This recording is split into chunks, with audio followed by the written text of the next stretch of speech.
কোন ক্লাসে পড়তো? কোন স্কুলে? চরসাকসুরা সরকারি প্রাথমিক বিদ্যালয়। এর মধ্যে ফোন দেওয়ার পর মামা আপনার ওর আইডিটা শেয়ার দিছি, সিএম ভাইয়ের কাছে শেয়ার দিছি। ওরা ওই সিএম ভাইয়ের আইডি আমার কাছে লগ ইন করছি, করে ওর সাথে আমি কথা বলছি।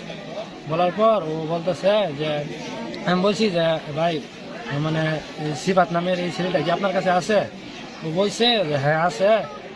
এখন আমি কিবা মানে ওই ছেলেটাকে পেতে পারি? এখন পরে বলছি যে তুমি এই যাও মানে টাকার কথা বলছে মামার কাছে, বলছে বলে 20,000 টাকা দিলে পরে আর কি সিফাতকে ছেড়ে দিবে, ছেড়ে দিব। পরে ও আবার আমার জিজ্ঞাসা কত টাকার কথা বলছে তোমার কাছে?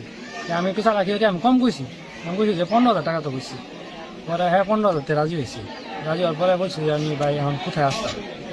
পরে ও আবার বলছে যে গলা কাটা আসার জন্য। তারপরে আমি গলা কাটা গেছি টাকা লইয়া।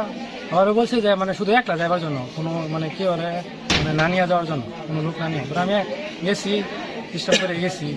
যাওয়ার পর ওনাকে ফোন দিছি, ফোন দেওয়ার পর বলতেছে যে 2,000 টাকা মানে মাইক্রো ড্রাইভারকে মানে একটা নাম্বার দিছে ড্রাইভারকে দেওয়ার জন্য।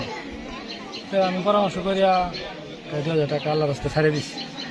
তো হাতে দিছো না বিকাশে দিছো? বিকাশে দিছি। ও বলছে যে 2,000 টাকা দিলে ও মানে গাড়ি দিয়া আইসা মানে ছেলেটাকে দিয়া আবার 13,000 টাকা হ্যান্ড ক্যাশ নিয়ে দিব।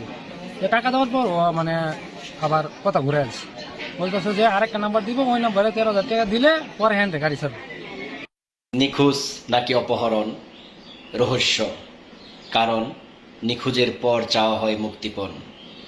নিখোঁজের 22 ঘন্টা পর একজনের মরদেহ উদ্ধার করা হলেও এখনো নিখোঁজ রয়েছে আরো একজন।